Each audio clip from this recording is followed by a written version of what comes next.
I'm Catherine Seabor, and joining me today is Dr. Mokhtar Nasi. It is April 15th, 2010. Thank you, Dr. Nasi, for being with us today and sharing your memories. Thank you. Could you tell us a little bit about your background? I was born in Beirut, Lebanon, in 1960, a long time ago. Came to the U.S. in 1985 after I finished my medical degree over there at the American University of Beirut. Came here, did some training in internal medicine at St. Agnes, then went to New York, to downstate New York for 1 year, and came back to Georgetown for 2 years where I finished my training in kidney diseases. Had the National Kidney Foundation Fellowship grant for 1 year. I had to terminate it because coming from Lebanon, I have to go somewhere else and serve in an underserved area, so they let me stay in the country, what I did. So I went to Ohio and stayed there for 3 years before I came back to Carroll County. And that's where I've been since 1995, working at Carroll Hospital Center in the position as a kidney doctor. Sweet. So what was it that brought you here to Carroll County as opposed to anywhere else? As I said, I was trained at St. Agnes, which is in Baltimore, and lots of the people that work there, some of the people that work there actually worked at Carroll County, and they were telling me about the rural nature of this county, how they had lots of pheasants and they had wildlife and stuff. And I grew up in a city, and I lived in a high-rise for first 25 years of my life, and I didn't like it. So I wanted to be out in the country, and that's why I came here. Very cool. Describe your experience here in Westminster as a Lebanese American and as a Muslim. Well, being here for 15 years, I would say no one, unless people know me that well, they'll never know whether I'm Lebanese or Muslim at this point in time. As I told you before, when I first came in, people thought I was Puerto Rican because of my looks, obviously. Then some people thought I was from South America. They kept talking to me in Spanish, which I couldn't reply back. And then, unfortunately, after 9/11 came about, that's when people became more aware of people of Middle Eastern origin. And that's when people started making that connection, maybe. The people that I know very well obviously know where I'm from and what I do, what's my background. And nothing has changed. I mean, they treat me as they treat anyone else because I don't interfere with what they do, they don't interfere with what I do, and I don't think that's been a problem, at least what was obvious to me. What's hidden in people's hearts is unknown to me at this point. But I think I was treated fairly well. But I mentioned to you before, also in my position, it's hard for people to come and look down at you because obviously you're in a position of life where, okay, you have to show something for it before you look down at other people that have been out there. So I won't say I've been looked at differently as long as I keep my mouth shut, where people can recognize an accent and they know something is not right, or I tell them what my name is and then they suddenly have a problem with that because Mokhtar, what is that? But people who know me, obviously that I've known for a while, there's no problem. Do you find that there is a pretty decent Lebanese community or like a pretty well-formed Lebanese or Muslim community in Carroll County, or is that something? No, not really. And I told you, you probably have to make a distinction between the Lebanese and the Muslim because not all Lebanese are Muslim, just like not all Palestinians are Muslim. Right. So there are some citizens of Lebanon who are here who are not necessarily Muslim, they're Christian probably. As far as Muslim community, there's a small one. And for the past several years, a Islamic Society of Carroll County was formed. That probably was formed 4 or 5 years back, and where we do our prayer at the basement of the Brethren Church here in Westminster, and the people there have been very kind to us to let us do so. It's a fairly diverse community with heavy concentration on people from India and Pakistan. I would say are the majority of the community. We have we have one person from Bangladesh.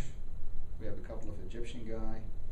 I'm the Lebanese guy, Palestinian guy, and the rest are mainly from Pakistan and India. Very small community. Yeah. Did you have a hand in bringing that about?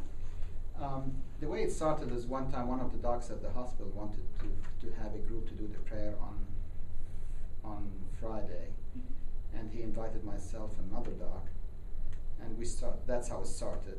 And then somehow we knew about Dr. Isa, and he was brought into this, and with his big connections, and I think he had more helped grow the community than I did. Cool. How often do you guys meet? Do you meet a lot, or? At least once a Friday, and on special occasions, which are a couple of times. Cool. Dr. Isa is an extrovert. I'm an introvert, so you're not going to get that much out of me. So he's definitely the one who would put our name out and is very outgoing, let's say.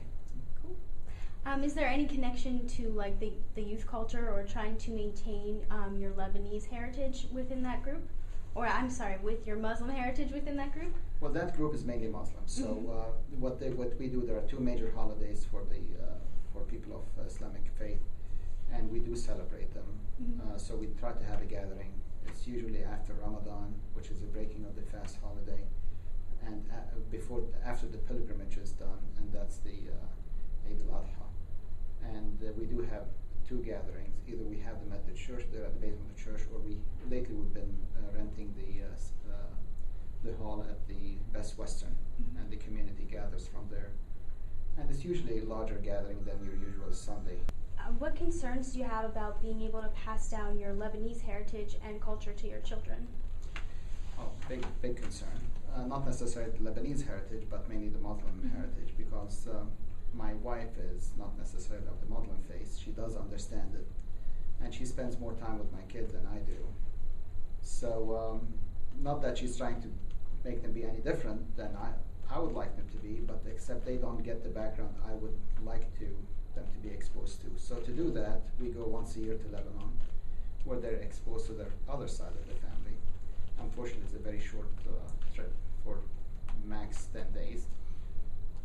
So they get the limited exposure. They learn a couple of Arabic words. The religion, they don't really get much of at this point in time. Is that something that you want them to kind of gain more of? Is that something that you would really hope? Yeah, the only thing my daughter knows about Islam is that she can't eat pork at this point in time. And why I get mad when she says other stuff about other religions, but beside that, that's all she knows right now. Unfortunately, they're very small. My kids are small. I'm old, but my kids are small, so hopefully time will allow them to know it more. Are you trying to get them involved in the Islamic Society more, or is that more a community of adults? They're really too small at this point in time to have any meaningful interaction. They do play with other kids, but again, they're 4, 5, and 6 to 7, so they're too small yet to get it. I have an older child, but unfortunately he lives in the state of Ohio. What challenges have you faced living here in Westminster, and what changes in attitudes have you seen towards Muslims in Carroll County since you've lived here?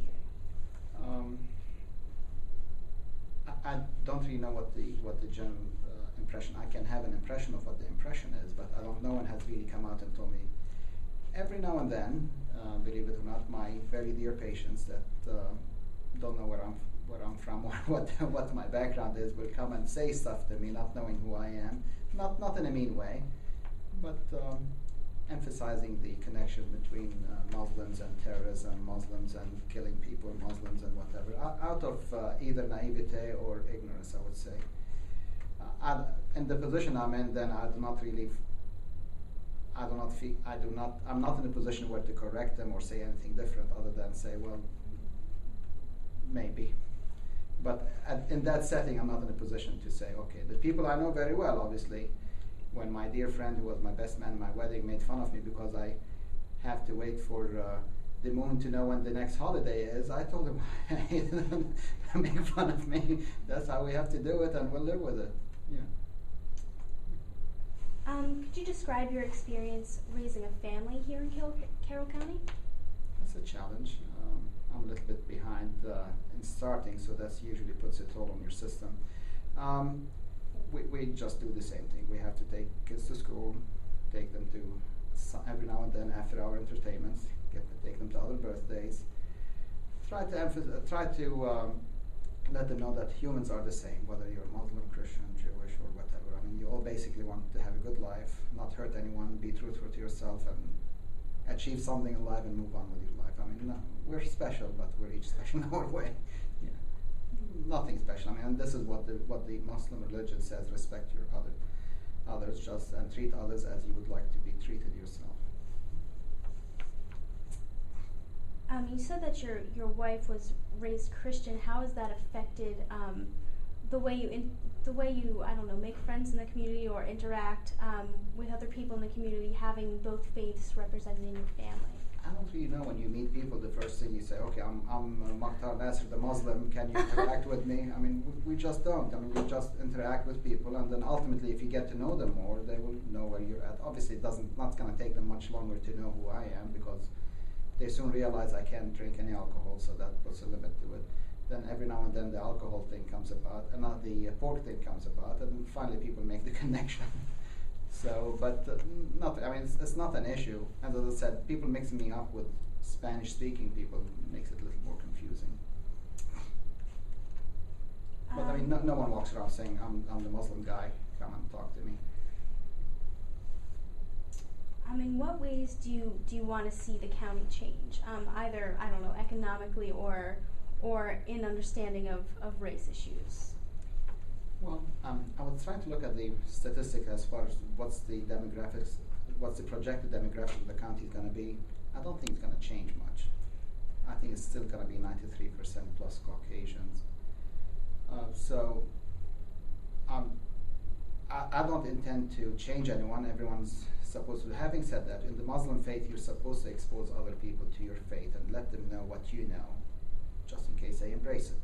So we're always, without being too, how do I say, like we're forcing people to, we just every now and then slip few words, or this is what we would do, this is what I would do, because this is what my religion says.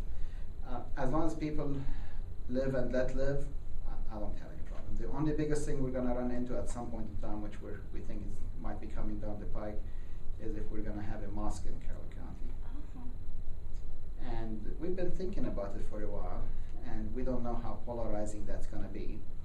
So our first step is going to be probably call it a community center, and then ultimately introduce people to it, and we can use it as a tool to introduce people to the not only to the faith but to the community too. That we're not like from aliens from Mars or something. We just have the same fears, and just let them know more about the religion and see the commonality as opposed to whatever is stated as the extreme opposition. I mean, there's lots of commonalities to the common religions that people do not tend to appreciate. They think they're only special in their own religion, but the commonalities are to be emphasized.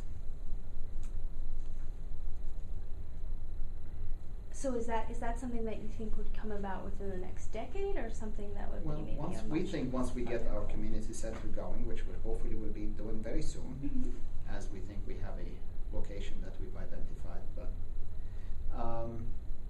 and we have like a hall. We're going to utilize that place not only for social interaction, because then you don't have to go just 2 times a year and interact with your community members. You can bring them in. We're thinking about doing something like a Sunday school where you introduce the little kids to the religion and to the Arabic language. The special thing about the Arabic language, the only way you can learn Islam and read the Quran, you have to learn some kind of Arabic to do it. And we're hoping that will be so. And then ultimately introduce the other members of the community to the small community that we're in. You said that you like the rural aspects of Carroll County. Tell us more about that. You said that you have a farm in I do live like on 30 acres in Finksburg, Maryland. I think that was part of a much bigger farm that was subdivided a long time ago. My neighbors are farmers, believe it or not. They do high-tech farming even in Finksburg. People come from all over the world to buy their fertilized Angus eggs and take them home with them and fertilize their eggs over there and have purebred Angus. So sheep. And you'll be surprised. People come from Argentina and Chile and Mongolia to Finksburg to buy this stuff from my neighbor, Dick Weaver. Surprising. But I actually live, as I said, on a farm. I have about 40 sheep, 2 pheasants, 13 quail, 2 cats, and that's it for the time being. The funny thing is that the breed of sheep that I have is called the Tunis breed, which is a North African breed, which was the main breed that actually George Washington had in this country, and would have been the main breed of the U.S. has it not been for the Civil War, where they get slaughtered then. So, and I'm trying to make a little bit of where I live is on a hill. Trying to reproduce little Lebanon there. Lebanon is a very mountainous country, so we're trying to reproduce it on the little hill in Finksburg where we. What do you mean reproduce it? Like just make sure that they have the stuff that remind me of back home. Nothing, just that's all. Mm-hmm. So that's something that you felt that you don't have without reproducing it yourself. No, not really. I mean, I'm fine. Lots of pictures around. We can, and now with the way the world is, I pick up the phone, call home, and they can see me, and I can see them, and there's no problem there anymore. Cool. Well, thank you very much. We really enjoyed interviewing you. Well, thank you. Thank you very much for hearing me out. And maybe 30 years from now, or someone's listening to it, we'll see if they learn something. Thank you so much, Dr. Sure. Nasi. Take care.